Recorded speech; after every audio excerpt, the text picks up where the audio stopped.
Hey, what's going on, champs? I'm Aaron Deliosa. Welcome to an Immigrant's Life podcast, my podcast about immigrants and immigration and everything in between. Thank you for listening and downloading the show, and thank you for supporting my dad.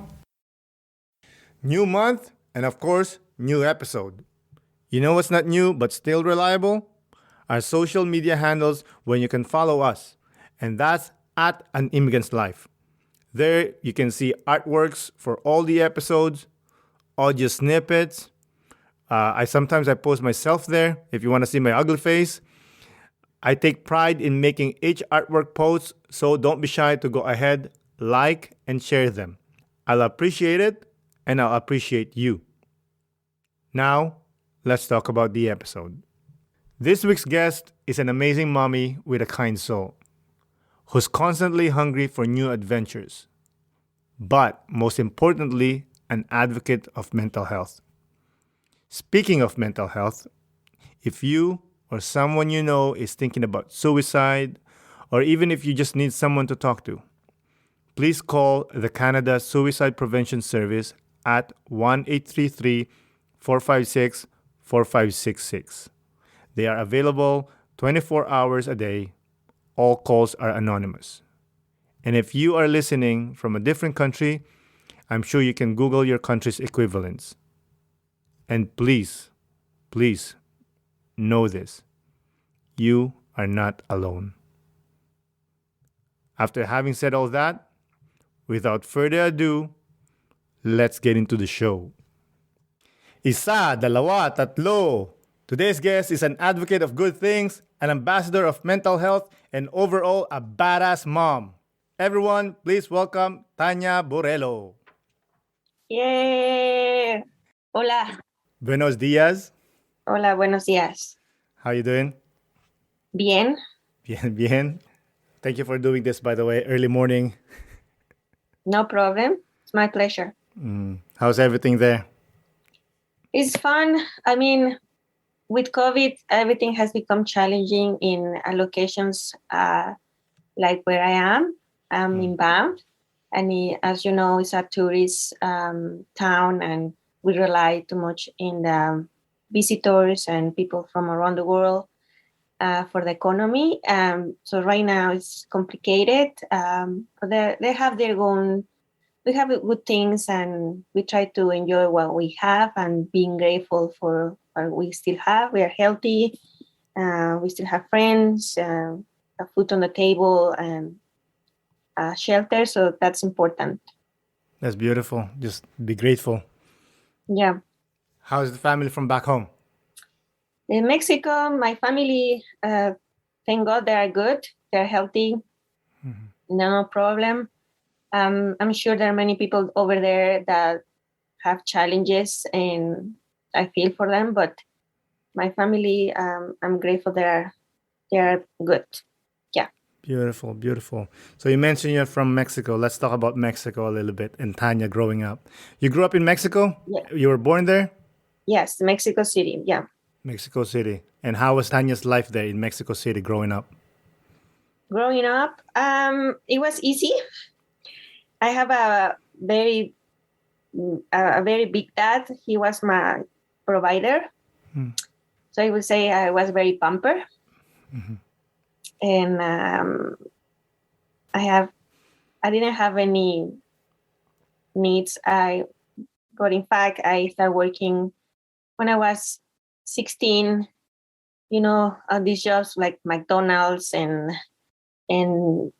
this kind of casual employment for young people in order to get some more money for things that I wanted and learning more about to be independent. But I grew up with the support of my dad, my mom. But my mom passed away when I was 19. So that part was very challenging for me because I had to figure out everything on my own. You know, moms have like this kind of like, they give you this power to go and, you know, this confidence and the love and all these, how you say, like yeah, like the comfort and the emotional support, and these pillars that are important for your life. And so I didn't have that, so I had to figure out how to get that information for myself, because my dad, even though he was a very good supporter for me economically, and he had a very, very strong character. So he was not an affectionate dad. He coped with his problems in a different way. He's a lawyer, so he was very like tough. And You always have to justify your movements and your actions and thoughts. yes. So no, that I didn't have that part from him. So I think that's why I study psychology. So my background is that, to kind of get the answers that I was trying to find and understand why things happens in some certain way. And yeah. So yeah. you mentioned mom's affection. I'm sure you look for that affection. How did you find it? And was there someone like a female example? You know what? No, I didn't have that kind of role. I always look for female affectionate friends. Like kind of that's part of of me looking for this kind of friendships, like very supportive and meaningful friendships in my life. So I always look for that because of my mom missing. Yeah. You miss your mom every day? Yeah. It never goes away, huh? No. I think it's how the human nature of the first love that you have in your life, right? Because it's the first figure of nurture and nourish and yeah, and then comfort. Definitely. So you finished your psychology course in Mexico. Did you start working? So while I was studying university, I was working in a movie theater company, a bigger, just like here, Cineplex. There is called Cinemex. And so I had the opportunity to grow with the company. I was assistant manager in one of the locations, and then I got an opportunity to work at the head office of the company in HR, like in an introductory role, like a junior position. And then I moved into another company for Pizza Hut and KFC. So I always work with young people. So I always work with this kind of like energy and this kind of fun, and I always have enjoyed that part. And yeah. Yeah, you like the youth. So you were doing all those kind of jobs, and you mentioned that your dad's a lawyer. Did he ever expect you to be a lawyer or something else? You know what? He didn't expect me to be a lawyer, but he expected me to be a good typewriter, just like he was. Like What? using the keyboard as fast because it's a skill, and he was very good at it, and he put me to practice the keyboard, and it was like, I don't want to do this, like it's boring. And it's something that I kept on my mind, and at this time it's something I still improving, because it was something that I was like pushing away. But no, he didn't expect me to be a lawyer. I think he was proud for me to at least I finished my university degree, and I began my career. And I think it was like he wanted, like, after, he always said, after you finish your university, you can do whatever you want. And yeah, it was his expectation. I love that you said it, like he forces you to be good at typewriting, right? Yeah. Like now it's just like, yes, it's still a good skill, but really You know what I mean? It's not. It doesn't really count anymore as much. At least my opinion. Um, well, in the professional job, it's required, like, because the better you are in the keyboard, the faster you are to getting the job done. I understand. I remember I used to go on my computer and there's like a program, a game, Yes, like a typewriting program. Did you they're do still that? out there. Yeah, they're still out there, and you can still practicing. Like, it's never too late to play those games or typing. Yeah, I guess, you know. And in college, we had, this is in the Philippines, we had a subject or course of typing, like literally Yes, typing. And you have to put your finger to ASDF, you know what I mean? I never followed it, by the way. Up to this day, I don't follow that thing. I'll do my own thing. I know, but it's like like we were talking before, the way you have to do it. Yeah, yeah, I understand. So you were living there, doing, I guess, enjoying your life, being young, and how did you end up in Canada?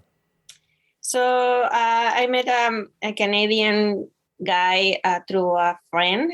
My friend invited me for dinner and say, "Hey, by the way, we have a friend coming from Canada. He's very funny. Would you like to come?" And I say, "Okay." So after work, I was like, "Oh my gosh, should I go? Should I just stay? I'm tired." And I said, "Okay, I should go. I should have a social life after working." Why, you And didn't have social life then? no, I was workaholic. Hmm. So very Okay. bad habit, but yeah, it was a workaholic. And yeah, so I went. It was a Friday, and there is a place in Mexico City called Condesa, Mhm. and this is or it's a nice area with restaurants and bars and stuff. So my friends were waiting from there, and then Jesse was there, and then Jesse sit down beside me and ask me if I speak English, and I say, well, a little bit. I don't practice it much, but I can do a conversation. Mhm. So, he asked me the question like, "What's your name? What do you do for work?" And then Mhm. blah blah. So the next day, I had a wedding for my best friend. I didn't have anyone to invite, so I asked him if he wanted to come, and he said, "Yeah, for sure." And I thought, "Oh my God, he's drunk already. Probably that's why he said he's coming." And the next day, my friend messaged me and say, "Hey, Jesse's ready to go. Where should I drop him?" I said, "Oh my God, serious?" So yeah, I invited him to the wedding, and then he wanted to have a long distance relationship, which as I was not like accustomed to that. Like with that, there is a thing. This is a thing in Canada. It's not a thing in Mexico that you have long distance relationships. And I said, "Why you want to have a long distance? There's no girls in Canada." And I said, "Yeah, no, there are girls, but I like you." And I said, "Okay, sure. You dance. We can have a long distance relationship." So he stand up and dance, and then That he is so Mexican. You're like, Go dance and we will do it." after we dance, we do it. And then after he visited me several times and he proposed me, and then is how I moved to Canada. Wow. What was he doing in Mexico, by the way? He was just visiting my friend Mm. because they studied together in Fanshawe College, a program. Okay.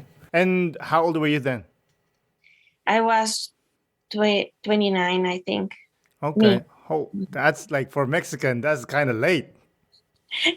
I didn't, that's what I mean. I didn't care because I said I'm working and was not my priority. So when Jesse came into my life, it was like, okay, everything stopped. Like I'm quitting my job and leaving my family. I'm moving to Canada. Like everybody was like, what? What is this True person? love. Yeah, well, I think at the moment was true love. Yeah. At the moment, what is that true love anymore? Well, true love is just like when you are like you have this emotion and things like that, and little things don't work out that after because you in reality to marry someone, ideally you have to live with that person before in order to experience it are compatible. And I did the opposite. I married the person first and then I live with that person after to find out if we are compatible or not. Yeah, but That's pretty much our culture, right? Like get married and then live together. Yes, exactly. But yeah, it's true. But I think I didn't hang out with Jesse enough to see like, oh, you leave your socks on the floor, or like little things. But that happens during like relationship where you are living with a person, or what are my priorities versus his priorities. Like, how warm do you want it in the house? Do you squeeze the toothpaste from the bottom or you squeeze it in the middle? Exactly. Exactly. Yes. So, Jesse brought you to Canada. Where you guys living then? We live in London, Ontario, while he was studying at Western University. Oh, he was still a student. Yes. Okay. And you were working and then you left. Pardon me? I mean, you were working and then you left everything, left your I left career, and everything. I left everything. No this guy friends. got game. Yes, I took the risk. When you flip the coin and you just wait what it happens. And I took the risk. I came here. I thought it's going to be easier. It's not. When you come to Canada, you are nobody. You're nobody. Nobody knows you. Nobody knows what you did in your career. And if you did something, it doesn't count in Canada because it's You're in not a the Canadian. past. Yeah, not Canadian. And the companies, probably the brands, but it's not the same company. It's not the same processes. It's not the people that were in Mexico are not here to validate what you did. So lots of things. And also finding friends in Canada for me was like challenging. Like the way people do make friends in Canada is different also because you grow. It's the same. Well, the similarity is like you grow up with your friends, right? You spend time when a new person came. You don't know how to start a friendship. Like you don't know if people are nice or not, or etc. Yeah, I mean, you're comfortable with your own friends, right? Like you have your set of friends. Yeah, they're I don't already want made. yeah, I don't want this guy from a different country. I don't know. I need to really work hard for the friendship. I don't want to do that. Like I just want to have these friends, that's it. And I completely agree with you. Yeah. So did you found it hard those early days in Canada? Yeah, it was a year of waiting for my paperwork, no working, no school, no friends. My only support was Jesse's mom. Jesse's mom is a very nice lady, and she gave me like, these Sunday dinners and all this like cooking, like Canadian cooking style, baking, like all these introductory things to a Canadian lifestyle, the way you set a table, the way you talk. And she's a very high educated lady, and I appreciate. I'm gonna be thankful for her forever. For sure. That's very nice of her. That's amazing. So she became your mentor too. While Jesse was going to school, were you guys living with him? No. You don't do that here. Well, some do, some don't. But I know what you're saying. No, we have our own apartment, and he was working and studying. He was working in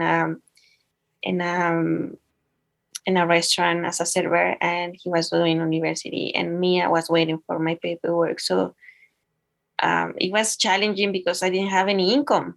I didn't have anything like to provide. But you had savings then, right?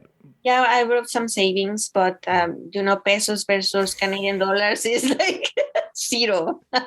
Yeah, it's like pouring water. Yes, in a bucket with holes. Exactly. What was the weather like when you came to Canada? It was cold. It was in December. Oh my God. It was cold, and I didn't have a winter jacket or winter. Jesse didn't tell you?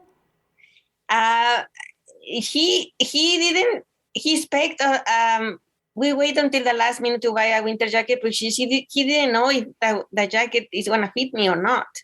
because also the Come size. on, bro. You're the Canadian. You're not bring a Mexican to your country, and then you're like, by the way, oh,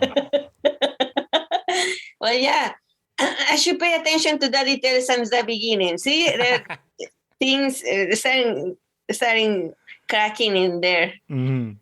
No, I didn't have winter boots, and we wait a week to go to Toronto.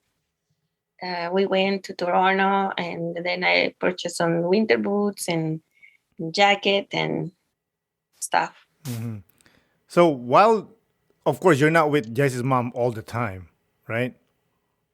What No. were you doing between those times? So I was going to the gym, Okay, that's and you good. know what? I was so tired. What When do you I mean? came to Canada, I think all my workaholic life kind of was like released. And I was just sleeping for the first 2 weeks. Sleeping and sleeping. Well, you were jet lagged too. Yeah, everything. But mainly, I had the opportunity to join a small gym that was across for the building we were living. Very, very small, but they had a pool and some machines. No instructor. It's like that 24-hour gym that you had a card and you can just go on your own. Yeah. So that's what I was doing, and I was exploring the area, learning how to use the public transport, the coin, how to pay with the Canadian money, all these little things like. How many times did you get lost? Oh my God, no, that scared me a lot to death, like to get lost, and I was like hesitating to take the bus because I don't even know the stops. Where I'm gonna stop? Because in Mexico, they stop everywhere. Yes, stop exactly. It's in the corner, and this is like the stops, and then the schedule. That's a good point. There's no public transportation, and when you go in Mexico, there is like public transportation available in any time, any minute. Here, no, it's like you have to be on time. But you miss it, and then you're late. That's funny. So there was a lot of culture shock there. But what's the most thing that gave you the most culture shock? And you were like, man, you started questioning why you moved. I think after I received my work permit and I tried to find a job, that was like a very, like a humbling process for me to find a job and not finding job. Because as I said, you are nobody knows you. How I'm gonna have connections if I don't go to school, I don't work, I don't go to events to meet people, right? So when I'm trying to find a job, it's like there's no job for you because first of all, your resume is made it wrong. Second, you don't have a Canadian experience, so your level of communication skills is not enough to do a retail job or to do I don't know, like Typing. even typing or reception. Typing is typing. You know what I mean? Like I didn't know this, by the way, this Canadian experience thing till I started doing the podcast. And I was like, that's borderline prejudice. Right? Like, oh, you're not good enough, Tanya. Even though you have this amazing resume, you even have this experience, you're nobody because you're from Mexico. Probably because you don't have Canadian experience. That's it. Or you need more technical language to work where you want. And this is like, okay, Tanya, this is not enough. And then we found a program in York University called it's a bridging program for internationally educated professionals. Okay. So with the support of Jesse's family and Jesse, I made it work. I took the Greyhound almost daily to go to York University from London and start these classes, even though my level of English wasn't very good because I had the minimum for like the benchmark. But it's this technical university language that you need to to go. No, so I did that program, and I met more people from all over the world that came to Canada, to Toronto, to live and to work as a professional, and I learned from them. And also another cultural shock was the way you learn in Canada is different. Like the way you make a summary, you have to use different words, and it's not you go on Google and you copy a paragraph and you put it in a wallpaper. No, that is plagiarism, and it's a criminal thing. Offense, So you have to learn to do these things different, and that also the way of I got a lot of experience in that process as well. Did you make a lot of friends there? Some friends, but also the region. I live in London when they live in Toronto, so it's not like 15 minutes and we get there and we gather. It's not. But I'm still in contact with some of them. They are working in Toronto in their career, and awesome. As a reference to the listeners, how far and how long is the bus travel from London to Toronto? Like in that time, it was like 2 hours, a little more, because they have to stop in every. Wait, 2 hours? Wait, this is every day you have to do this? Yes. And you have 2 hours go and then 2 hours back. So it's total 4 hours travel. Yo, Jesse, come on, man. Move the woman to Toronto, man. What's going on with you? But I'm already adjusted to that, because when I was in Mexico, the place that I live, to go to the head office, it was 3 hours commuting. Yeah, but with traffic, you know what I mean? It was 3 hours because the traffic in Mexico is terrible. And also going to the head office is just going to the mountain where all the head offices are. Yeah. I'm sure you were homesick.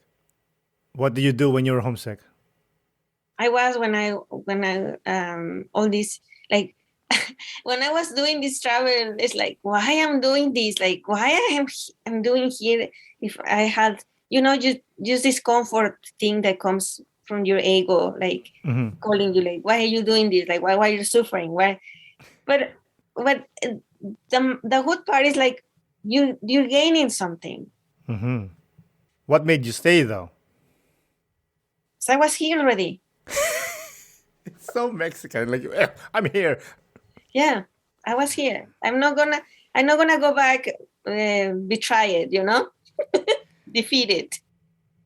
Okay, so you don't wanna go back to dad, and dad's like, Dad, I can't, and dad is like, I told you should have just studied typing. Yeah, I'm not gonna give up. I'm not giving up. Yeah. I love that. Do you think immigration changed you? Yeah, I'm a better person. I acquire more values, and I think I learn more about how to have this mix between good things from Mexico and the Canadian style, And it's like the good mix of things. Amen. What's the hardest thing and the easiest thing about being an immigrant? The hardest thing, I think, is just to prove that you are someone. The daily battle of proving your worth. And the easiest thing, I think, is just enjoy the opportunity of seeing snow, the opportunity of trying different things. I think it's the easiest. Like, enjoying is the easiest. Yeah, the freedom, the privilege. Yeah, that's beautiful.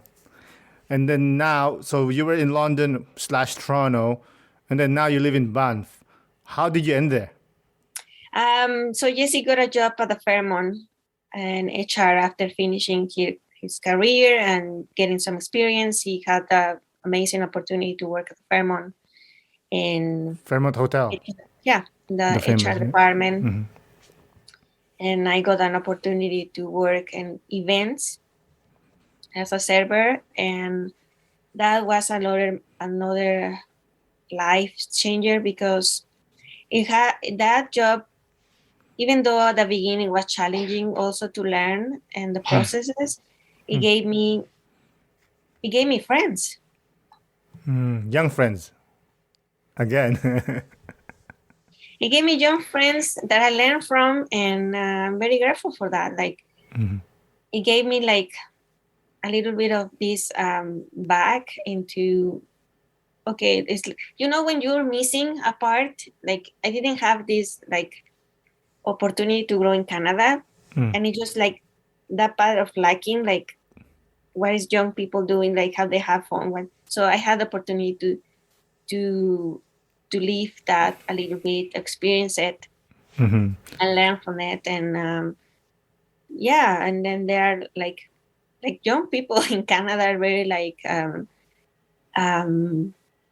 resilient, but also at the same time they're very like unattached. Yeah.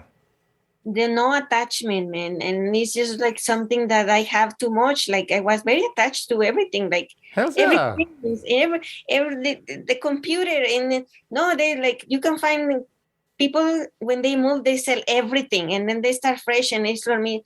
When I came from Mexico, no, I want to bring these shoes because this remind me, Yeah. I think that comes from us being close to our culture and close to our families. Like, oh, this this letter was written by my ex-boyfriend back in high school. I want to save this. Yes. We're very close. While Canadian culture, they're very, I'd say, individualistic in a good way and a bad way, obviously. That they're like, okay, that's my family. I'll see them once in a while. I'm okay. But us, we need to see our family constantly. Yes. And it's just like the pieces of attachment of the paper or the clothing or the shoes or, even toys or things like remind you your childhood. And here is everything is like, you just give it away. And I learned that like, like attachment is also bad. Yeah. Okay, I heard a story about you. Your first time you went to Banff, you're new there, and you decided to go hiking. Can you tell the story? I always been like, I want to learn new things. I want to do, like, I have seen pictures of this person, pictures in the internet when the people are in the top of the mountain and they see the lake. And I like, how can I do that? Like, so when I joined my new job, and there's a lot of young people experiencing Banff life, and I say I want to do that same. Like, can someone invite me? Like, I tag myself alone. Like, I said to my friend, I want to do a hike. Can you invite me? Mm-hmm. So we went to do a hike, but he was from Lithuania. And people from Lithuania, they already have this lifestyle. They already rip in the body, like they're like superheroes already because their lifestyle, right? Mm-hmm. And I was just finishing my maternity leave, no exercise, no condition, and I give it a try. And honestly, I thought I was, I thought almost at the top of the mountain, I almost die.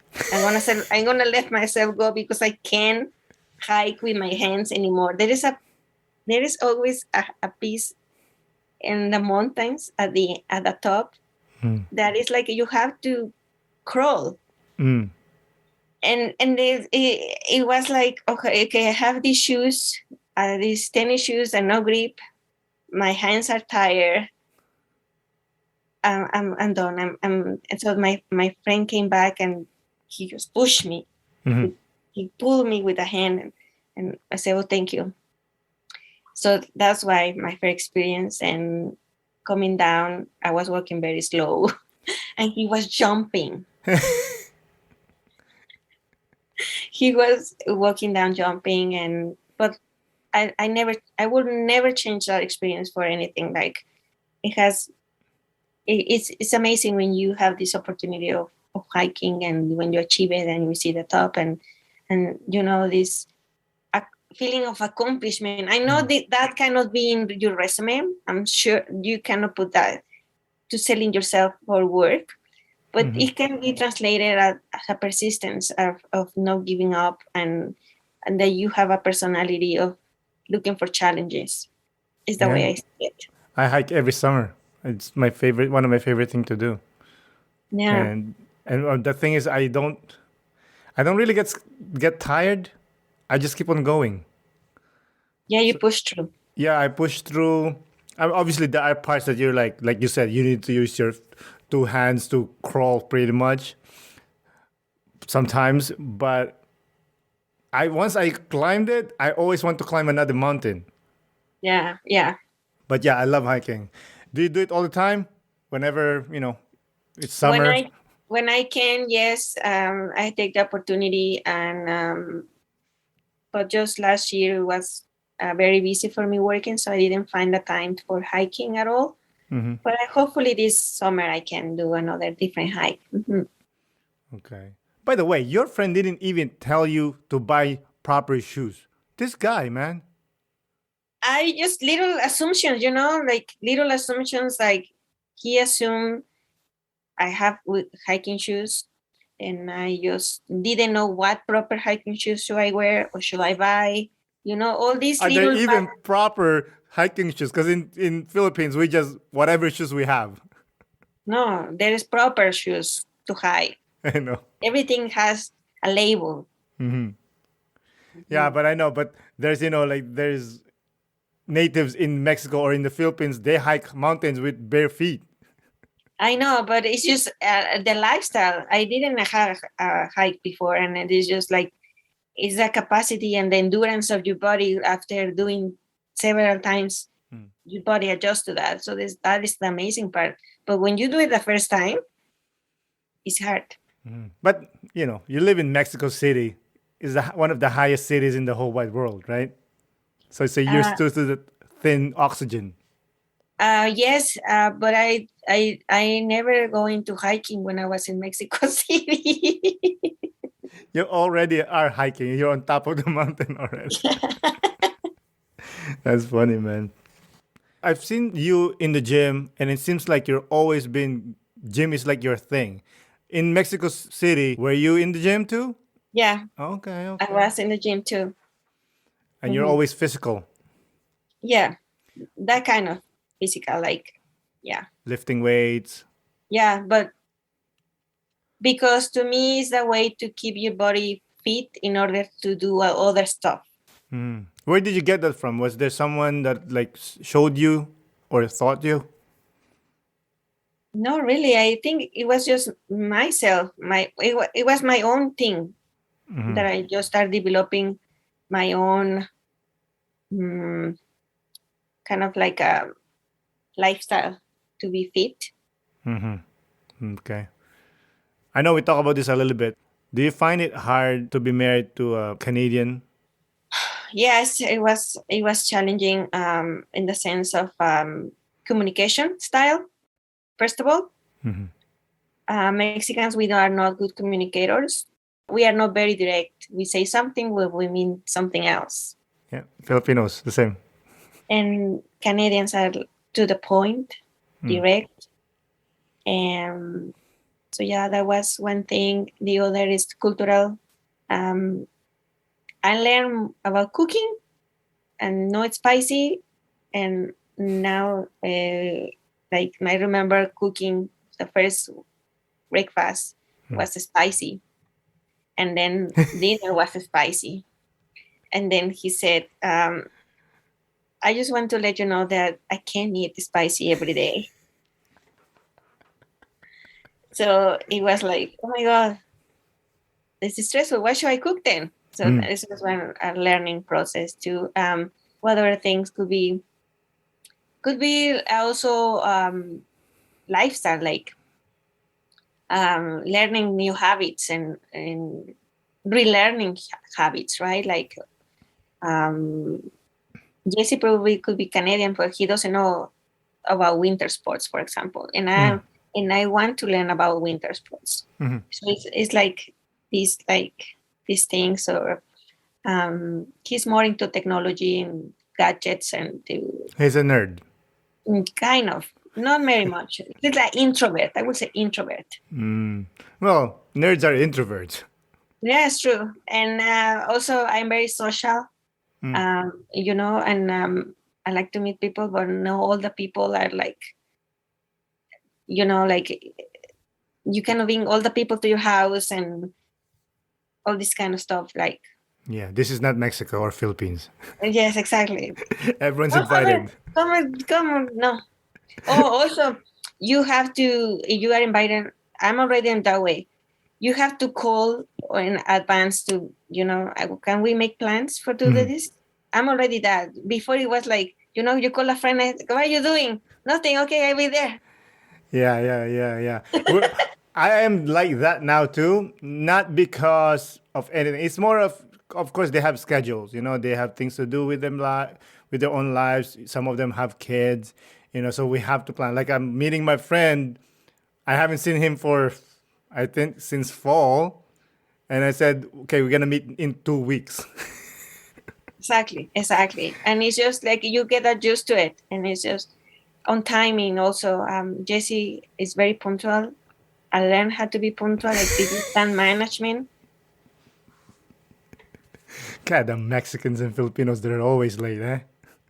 Yes, but no, this is a thing. And I've been refining those details, as I said before. But yeah, That's one thing I didn't have to adjust. I've always been prompt. that's good. Because my abuelo will kick my ass if I'm late. He will always say like, "Hey, you gotta be there. You gotta be there. You gotta be there. You can't be late." So I'm always been prompt. I hate people that are late. But you know what? My dad was very punctual. Even he arrived appointments 1 hour or 30 minutes before, and I didn't get that habit. I don't know why, but anyway. Yeah, because you were rebelling against him, Yes. right? Like, oh yeah, that's you. Okay, guess what? I'm going the other way. You know what I mean? You mentioned it earlier that you guys have a kid. Julian. Beautiful Julian. Good job, by the way. He is Thank you. gorgeous. Thank you. So now another challenge. First of all, being a mother is a challenge. Now, another challenge is you being Mexican, raising a Canadian child. What was the challenge? I think the challenge is, first of all, become for you acknowledge that you're a mom in another country. One thing.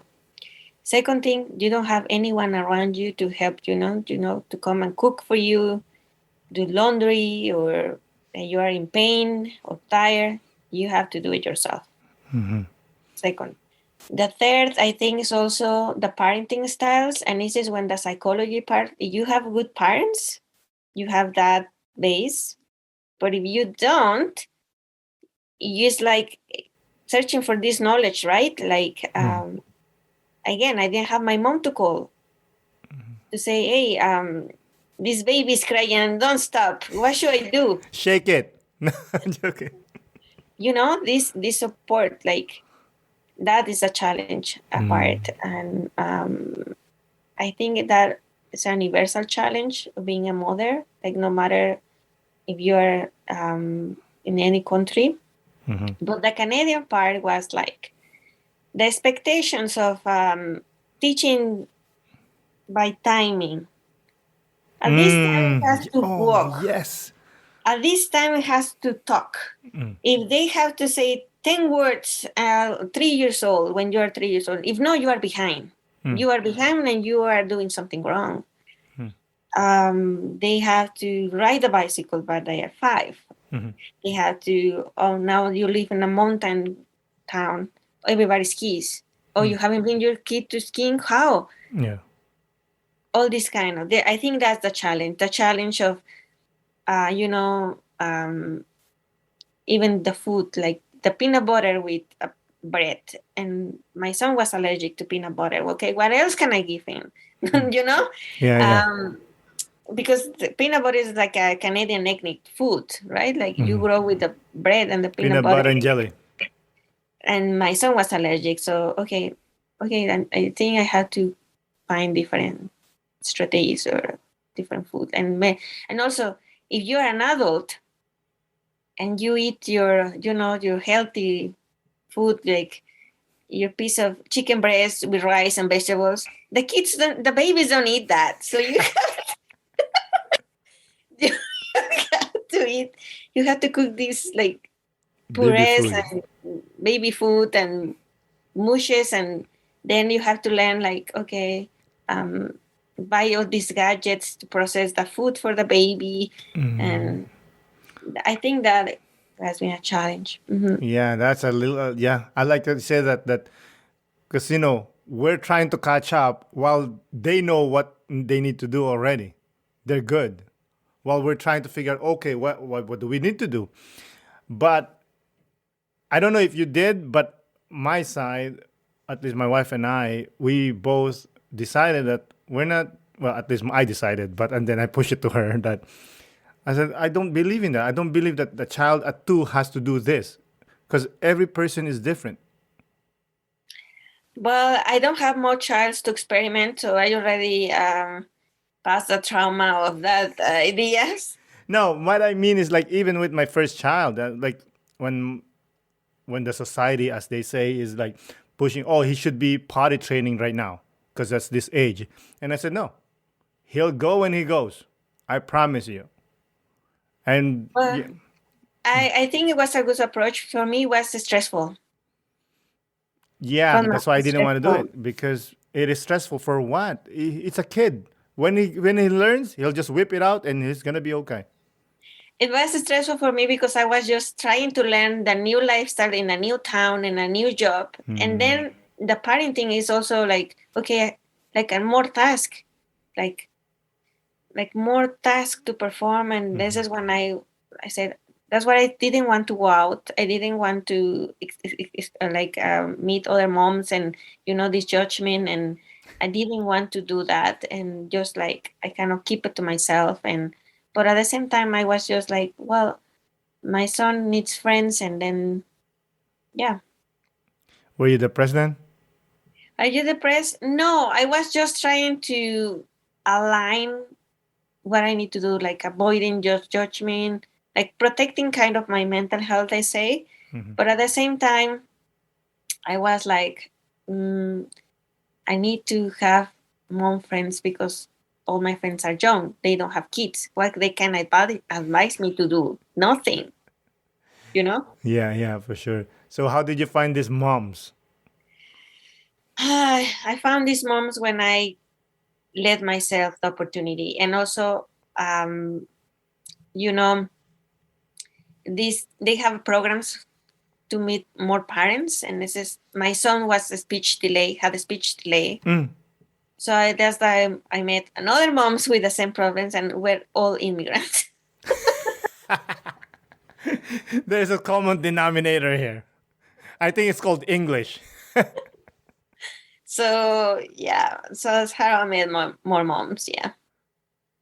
Yeah, so you know what I mean? Like, okay, these kids have quote unquote issues, right? But then you said they're all immigrants. Does the psychiatrist or whoever is deciding this that, like it's not. It's not tailored for different cultures, I think. Yeah. But I'm grateful for these programs. I mean, they're helping you to catch up, and then you meet more parents in the same boat, and then you find out, okay, I was like, okay, all the moms in here are immigrants. Like, this is a thing. Yeah. I mean, I don't think that's a mental thing for the kid. I think it's more of like, the parents and the dichotomy of the relationship. So when I make my video, that's what I say. I realized it was me that had a speech delay. Like it was me not talking to another parents and don't make that effort to learn from other parents. But also I didn't have Canadian moms to say, hey, do you want to come ski with me? Do you want to, hey, I noticed you're new. I think that doesn't exist. Like that is not like, and this is a thing that when you said, okay, they think you're immigrant is equal no English, no education is what they think. And Yes. then there's a thing that it's not true. It's not true. No, we can build rockets. But We just don't say the way you guys say it. exactly, and it's just right now I don't care anymore. I don't feel like stigmatized anymore. I don't have that trauma of saying I'm an immigrant, and I don't have it anymore. I just don't have it. Beautiful. Do you feel Canadian? I don't. I'm proud of being here, and I'm thankful. And I'm still learning in the Canadian way. And I just kind of, like I said, the mix of both cultures and how to be the best version of myself with two knowledges. Beautiful. What kind of measures do you implement to instill Mexican values in Julian? I think this kindness and understanding of, and also being accepting of other people, and being open to play with different kind of kids, with respectful, and there are kids that probably are their parents are from other country but are still your friends, and you have to accept them, and you have to help them, and you have to love them and play with them, and this kind of like having this like cultural, cannot say a cultural awareness, but no differentiation. That's nice. Yeah, that's I'm what trying that too. I'm trying hard to do that too, with my yeah. kids. I think I'm okay. I think I find kids, this generation's a bit kinder. I Yeah, find. and also when you are doing, for example, by example, when you talk to different kind of people, is when I make it you give that example to your children, and being myself open help my son being open to that, and if I just keep it to myself and I say I don't hang out with that mom because I know, no, I don't try to do, no, encourage that. Like Beautiful. I avoid this, like that bad self Prejudice. talk. Yeah. Yeah. Like the prejudice that you don't think of, but I actually a prejudice towards someone. Not Mhm. necessarily like, the race or ethnicity or whatever else. It's just like, oh, I don't hang out with them because, I don't know, they're too loud or whatever else. Yeah, no. I give an opportunity, and I just always show that respect and to Julian, so he can be open and understanding. Yeah. What gives you the most worries raising a child?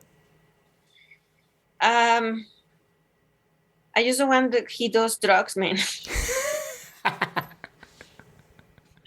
And I'm being direct here. I don't want that he relies and copes using drugs. The drogas, man. That's me. Same here. That's my worry, because it can be very easy to fall on that and very dangerous, and it can take you to a bad way. So I'm trying very hard to that don't happen. Yeah. Well, communicating with them, that's my best way. And explain to them, I don't really censor myself towards my kids. I tell them what's up, what I've done when I was young, stupid things that I've done, or the good things that comes out with it and the bad things about it. And I tell them, hey, listen, man, it will mess you up.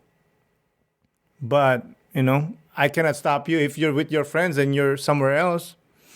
That's going to be you. I can give you all these tools to use to avoid all these negative things, but in the end, it's going to be you. Right. It's true. So, I mentioned that you're a mental health advocate. Yeah. What's that rural mental health project? It's it's part of the Canadian Mental Health Association Edmonton Division, where it's a big network across Alberta through small towns. The project is how to bring more meaningful mental health to rural towns.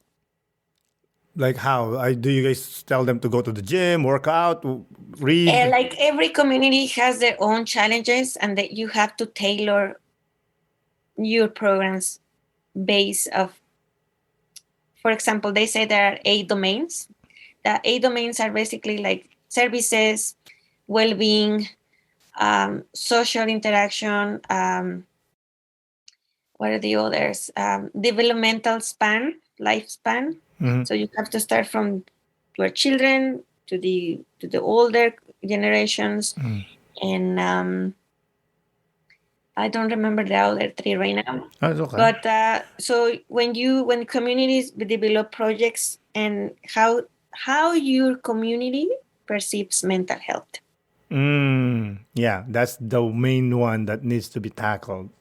So what mental health means for you? What is a mentally healthy community? What is a mentally healthy school? What is a mentally healthy workplace? Right? Do your boss, for example, for you, your mental health is like at work. For me, it's like they check on me, right? They're telling me how you feeling. They're asking me, do you have challenges in the work? Do you want me to show you, like with that, like, right? There's a help. For other people will say, oh, I don't need any help. I just want that they pay me more incentives, more recognition. That is part of like that, right? For the community will say more opportunities for volunteer, or more opportunities for fix when it's snowing, that the town clean the plow the snow, right? Like they clean. That could be like a mental health for people with moms with the strollers, for example, or other people walking. That is part of it, like little things, but it's what the mental health means for you. Is there services for mental health? Is there, we have a hospital, or people don't want to go to the hospital because they think they're not crazy or sick or whatever, right? Yeah. Or they're Okay. weak. So exactly, so many things. So this is finding what the community for them means mental health. In Banff, we have a challenge. We are a multicultural community, so it could mean many things. Coming from especially immigrants, with the where we came from, like Mexico is very crime ridden, as well coming to Canada, and like Like, yeah, like could me, for example, asking for help because the government in my country is corrupt. So how I'm gonna learn that asking and help in Canada is not the same, right? exactly. Even just reaching out is like a part of that. Do you think people should work out more? Because do you believe that it really helps you with your mental health? Workout, I think you finding ways to be active. For example, people don't like to go to the gym, but probably they like to walk or they like to run. Or watch TV. I think it's just to learn healthy habits for your body. But when you understand why it's important, why it's important for me to go to do exercise, don't call it go to the gym, to exercise my body, is when the change comes. When it's meaningful to you, is when a change is gonna come. It's one an example. They sell the package of cigarettes and they say don't smoke, cause you cancer in the lungs, blah blah. But if you lost someone by cancer, is when you brain is gonna change and say, I'm gonna stop smoking, or I'm gonna have a child. I need to start smoking because my child can have this issue when they're born. So it's the power in your brain when you realize that you need to do that change. It's not about telling people what to do. It's when they understand why it's important. I love it. Thank you. I think we're getting there. But do you have any last remarks before we close out? No, thank you so much for this opportunity. And I hope this conversation helps someone. And being a mom is not easy, but you guys rock. Hey, dads too. Well, come on, man. What are we? Chop Oh, liver? and that's sorry. I'm joking. No, we don't do anything. The mom does everything. We just follow. Right. Anyways, Tanya, thank you so much for coming on the podcast. I really do appreciate it. Thank you. Thank you so much for the opportunity and take care. Bye. Bye bye. Thank you again, Tanya, for coming on the podcast. I really do appreciate it. Thank you, listeners, for listening. This is Aaron Del Yosa for An Immigrant's Life. I'll see you guys later.